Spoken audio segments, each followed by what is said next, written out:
अस्सलामुअलैकुम dear students और welcome back to learn daily physics. जैसा कि आपको पता है कि हमने शुरू किया था इलेक्ट्रॉनिक का कोर्स और इसके अंदर जो हमने पहला टॉपिक पढ़ा है वो टॉपिक हमने पढ़ा है ऑसिलेटर के बारे में, टैंक ऑसिलेटर जिसके अंदर हमने पढ़ा है। अब टैंक ऑसिलेटर अगर आपने फर्स्ट लेक्चर मेरा देखा है तो उसके अंदर हमने बताया है कि टैंक ऑसिलेटर किस तरह ऑसिलेशंस जनरेट करता है, डिफरेंट फ्रीक्वेंसीज़ की किस तरह हमारे पास ऑसिलेशंस आती हैं। तो अब उस टैंक सर्किट की बिना पर हमने क्लासिफिकेशन है, ऑसिलेटर्स की क्लासिफिकेशन है जो अब हमने लेक्चर्स में फर्दर 2-3 लेक्चर्स में और इस लेक्चर के अंदर पढ़नी है। तो अब वो क्लासिफिकेशन किस वजह से आ जाती है कि हम चेंज ले आते हैं टैंक सर्किट के अंदर। जो हमारा टैंक सर्किट है उसके अंदर हम चेंज लाते हैं, तो चेंज आने की वजह से हमें सर्टेन रेंज ऑफ फ्रीक्वेंसीज चाहिए होती हैं कि 15 किलो हर्ट्ज से लेके जो है 30 मेगा हर्ट्ज तक हमारे पास हर्टले ऑसिलेटर जनरेट करता है। अब इस ऑसिलेशन को जनरेट करने के लिए, इस सर्टेन फ्रीक्वेंसी को जनरेट करने के लिए हमें एक सर्टेन चाहिए, टैंक सर्किट चाहिए, एक स्पेसिफिक टैंक सर्किट चाहिए।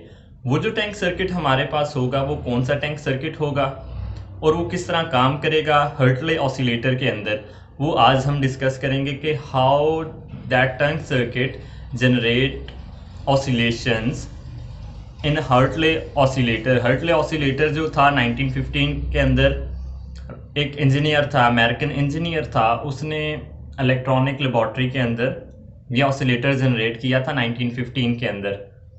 तो अब हम देखते हैं कि इसकी वर्किंग क्या है, ये काम कैसे करता है, इस सर्किट का सारा जो सिनो है अब उधर चलते हैं और देखिएगा कि आज ये इलेक्ट्रॉनिक का जो सा है ना, बाकी तो हैं इक्वेशंस वाले। इलेक्ट्रॉनिक का थोड़ा सा टॉपिक ये है कि मैं आपको बोलूँगा और आप वो लिख लीजिएगा, क्योंकि लिखने में फिर समझाने में टाइम भी ज़्यादा लग जाएगा, मेरा भी और आपका भी। मैं आपको साथ साथ बताता जाऊँगा कि ये चीज़ किस तरह है, इलेक्ट्रॉन किस तरह फ्लो किया है और आपने क्या क्या चीज़ किस तरह लिखनी है। तो चलते हैं अपने लेक्चर की तरफ। सो नाउ स्टूडेंट्स, हम आ चुके हैं अपनी डायग्राम की तरफ, सर्किट डायग्राम की तरफ। और थ्योरी जो थोड़ी बहुत थ्योरी है, बाकी थ्योरी मैंने आपको कहा है कि आपको साथ साथ मैं बता दूंगा, समझाऊंगा भी सही। बाकी जो किसी भी बुक से या किसी भी एक दफ़ा समझ आ जाए तो थ्योरी बनाना कोई मुश्किल काम नहीं होता। तो सबसे चलते हैं हार्टले ऑसिलेटर। वो कहते हैं कि Hartley oscillator is an electronic oscillator circuit in which the oscillation frequency is determined by the tuned circuit। अब वो कहता है कि ट्यून्ड सर्किट क्या क्या चीज़ है। तो इसके अंदर अगर आप देखें तो आपको मैं पार्ट्स बताता हूँ कि डायग्राम को किस तरह बनाना है, इसको याद किस तरह रखना है। कि इस डायग्राम के आपके पास डिफरेंट पार्ट्स हैं। ये पार्ट अगर आप देखें तो आपको एम्पलीफायर वाला पार्ट नज़र आएगा यहाँ तक। ये देखें आपको, तो ये एम्पलीफायर का थोड़ा सा पार्ट, ये वोल्टेज डिवाइडर बायस का पार्ट है यहाँ तक।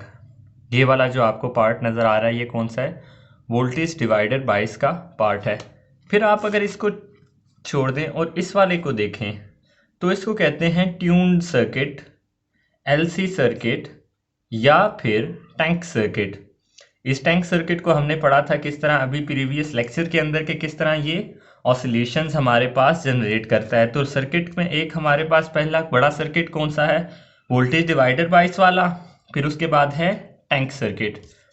तो अब वो कहता है कि इस ट्यून्ड सर्किट की वजह से, इस एलसी सर्किट की वजह से हमारे पास क्या है, फ्रीक्वेंसी आती है। अगर आप फ्रीक्वेंसी देखें ना तो ये L1 है यहाँ पे, ये L2 है, L1 L2 2π क्योंकि कांस्टेंट है, सी भी हमारे पास, ये वाली सी भी कांस्टेंट है, ये L1 प्लस L2 और ये M क्या चीज़ है, लास्ट में मैं आपको लेक्चर के बताऊंगा कि ये M भी क्या चीज़ है। तो इसकी वजह से हमारे पास ये फ्रीक्वेंसी F0 जोन सी है, हम इसको डिटरमिन करते हैं, हम इसको मेजर करते हैं। तो ये टैंक सर्किट आपको बताया कि टैंक सर्किट की वजह से क्या होता है, ये ऑसिलेटर के अंदर हम ऑसिलेशंस को डिस्क्राइब करते हैं, डिटरमिन करते हैं। अब ये ऑसिलेशन जनरेट किस तरह होती हैं, तो सबसे पहले चलते हैं अपने डीसी सोर्स, जो हमने एक वीसीसी, एक डीसी, फॉर एग्जांपल 9 वोल्ट की हमने छोटी सी बैटरी लगाई है। अगर आपने ऑसिलेटर बनाया है लैब के अंदर तो वहाँ पे आपने एक VCC देते हैं, VCC प्रोवाइड करते हैं एक DC सोर्स से बैटरी।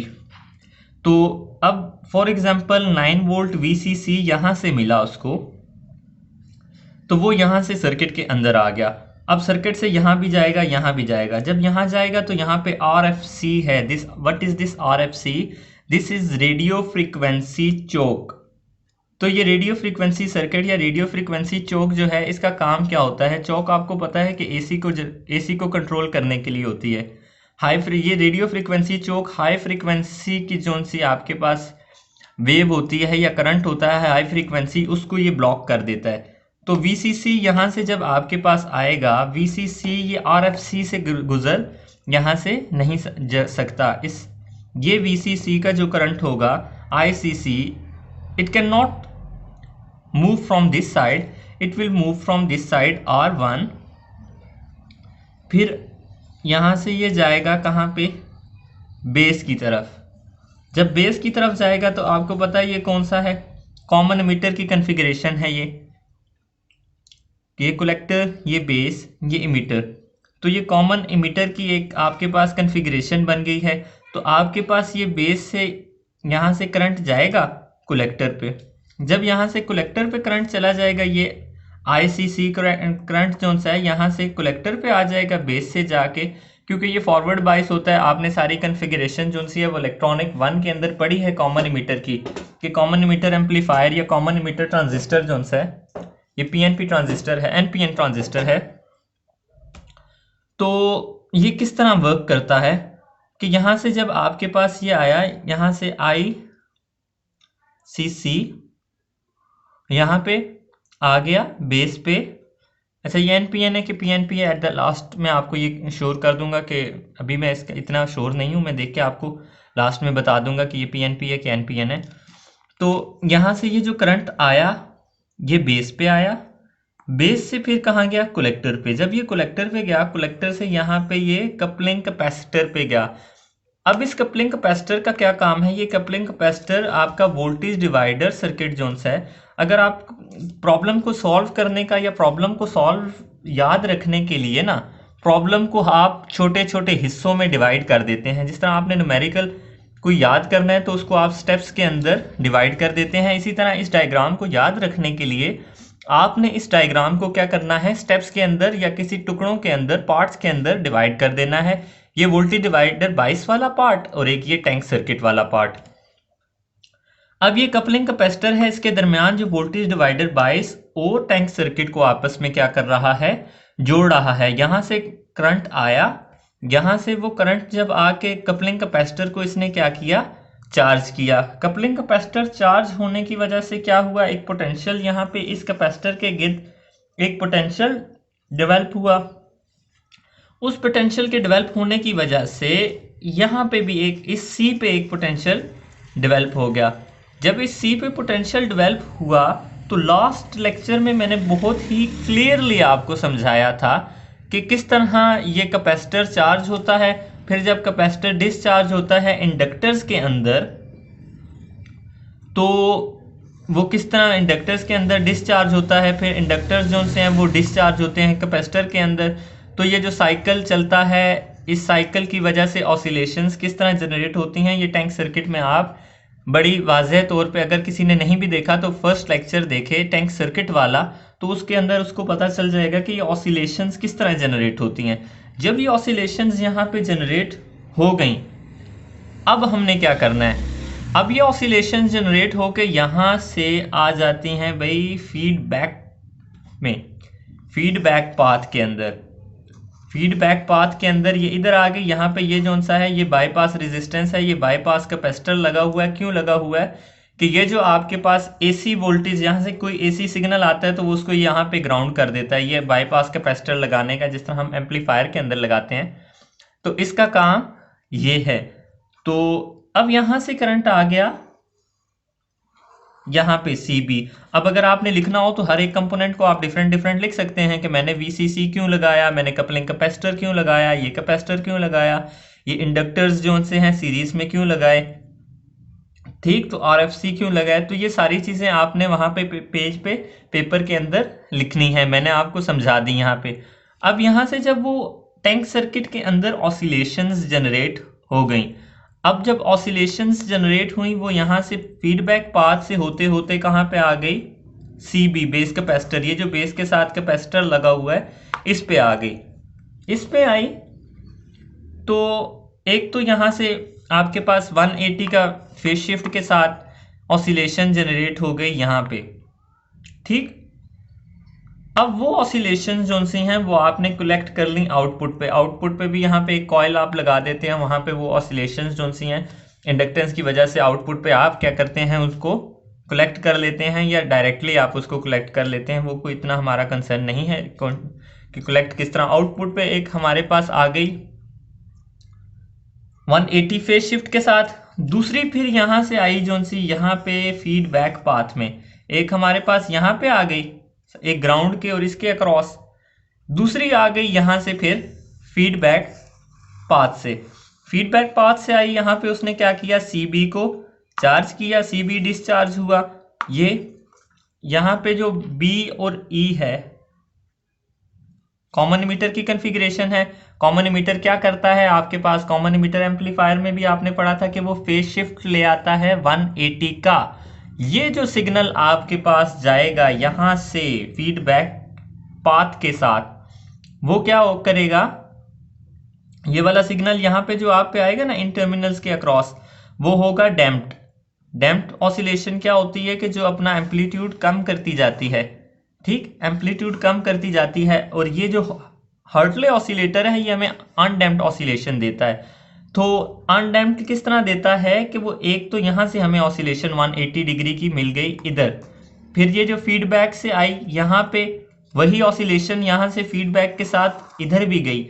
इधर जब गई तो उसने क्या किया, अगेन उसको 180 का एक टर्न दे दिया, एक 180 का उसको फेज शिफ्ट दे दिया। जब उसको 180 का फेज शिफ्ट दिया तो 180 डिग्री प्लस 180 डिग्री हमारे पास क्या आ जाता है, 360 डिग्री। और हमारे पास अगर कंडीशन ऑफ ऑसिलेशंस आप देखें तो कंडीशन ऑफ ऑसिलेशन के लिए ये चीज़ मस्ट है कि जो हमारे पास फेज शिफ्ट होना चाहिए वो कितना होना चाहिए, 360 डिग्री का। तो 360 डिग्री का हमारे पास किस तरह आया फेज शिफ्ट कि 180 जो था इन इंडक्टर की वजह से आ गया, 180 जो था इन टैंक सर्किट की वजह से 180 का फेज शिफ्ट के साथ हमें मिली ऑसिलेशन, हमें फ्रीक्वेंसी, एक फ्रीक्वेंसी की ऑसिलेशन मिली। फिर उसी सेम फ्रीक्वेंसी के साथ उसने क्या किया, उसी ऑसिलेशन को अगेन 180 का क्या दे दिया, शिफ्ट दे दिया। ये इसी तरह है कि आपने एक फोटो को 180 पे रोटेट किया, उसको फिर से 180 पे रोटेट किया तो वो अपनी ओरिजिनल पोजीशन पे आ जाती है। ओरिजिनल पोजीशन पे आ गई तो क्या हुआ कि वो 360 और 0 पे आ गई। किस तरह 180 का आया ये भी मैं आपको बताता हूँ कि इसको आप देखें कि नहीं भाई ये तो काम ही नहीं कर रहा। ये आपके पास है, ठीक, इस पे ये यहाँ पे समझिए 90, ये 180 एंड अगेन 180, ये कितनी होगी 360 कि यहाँ तक ऊपर तक गया फिर यहाँ तक आया तो ये 180, ये π/2 पाई 3π/2 और ये कितना आ गया 2π किसके बराबर 360 डिग्री के बराबर। तो आपके पास क्या था, इतना ये वाला हिस्सा इंडक्टर की वजह से आ गया, फिर ये वाला उस ट्रांजिस्टर की वजह से आ गया। तो आपके पास फेज शिफ्ट जो ओवरऑल फेज शिफ्ट आया 180 डिग्री प्लस 180 डिग्री कितने के बराबर आ गया 360 डिग्री के बराबर, जो कि हमें क्या कहती है, कंडीशन ऑफ ऑसिलेशन को हमारे सेटिस्फाई करती है। तो हार्टले ऑसिलेटर के अंदर इस तरह हमारे पास ये 360 का फेज शिफ्ट आ जाता है। अब हम देखते हैं कि हमारे पास ये जो फ्रीक्वेंसी आ रही है, ये फ्रीक्वेंसी के अंदर m क्या चीज़ है, L1 तो इसकी इंडक्टेंस, L2 इसकी इंडक्टेंस, ये m क्या चीज़ है। अब अगर आप देखें तो यहाँ पे L1 और M2 एक कॉइल हैं, ये दोनों क्या हैं, एक कॉइल हैं। अब ये कॉइल्स क्या करती हैं, इनमें से जब करंट फ्लो करता है तो इनके अंदर ये सीरीज में लगी हुई हैं। एल इक्विवेलेंस पहले तो L1 प्लस L2 सीरीज में है, जिस तरह रेजिस्टेंस सीरीज में हो तो सिंपली ऐड अप हो जाती हैं, इंडक्टेंस इस तरह से ऐड अप हो गई। अब ये इनमें से जब करंट पास करेगा तो ये मैग्नेटिक फील्ड जनरेट करेगी, ये भी और ये भी।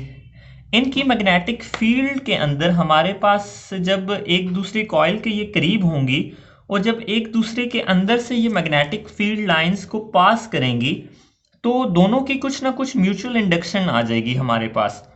वो जो म्यूचुअल इंडक्शन होगी ना इन इंडक्टर्स की वजह से, वो या तो ऐड अप हो जाएगी या सब्ट्रैक्ट हो जाएगी, प्लस माइनस के साथ m के हमने यहाँ पे उसको क्या किया, लिख लिया।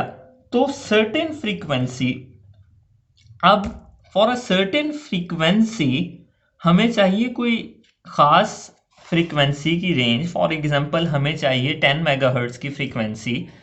तो 10 मेगाहर्ट्ज़ की फ्रीक्वेंसी के अंदर अगर हम ये वाली चीज़ और ये तो उनकी म्यूचुअल चले कांस्टेंट होगी, इसको भी हम चेंज कर सकते हैं। ये और ये चेंज कर दें, इसकी हम वैल्यूज चेंज करेंगे तो हमारे पास इसकी एक सर्टेन वैल्यू हम ऑब्टेन कर सकते हैं। By changing this L1 and L2 we can obtain our certain frequency. तो ये ऑसिलेटर का हमारे पास यूज़ है कि L1 और L2 को सिंपली हम अगर चेंज करें तो हमारे पास फ्रीक्वेंसी क्या होती है, चेंज हो जाती है। तो आज का लेक्चर मुझे उम्मीद है कि आपको समझ में आ गया होगा।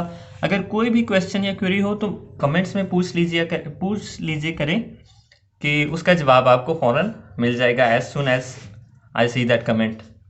तो आज के लिए इतना ही। अस्सलामु अलैकुम वरहमतुल्लाह।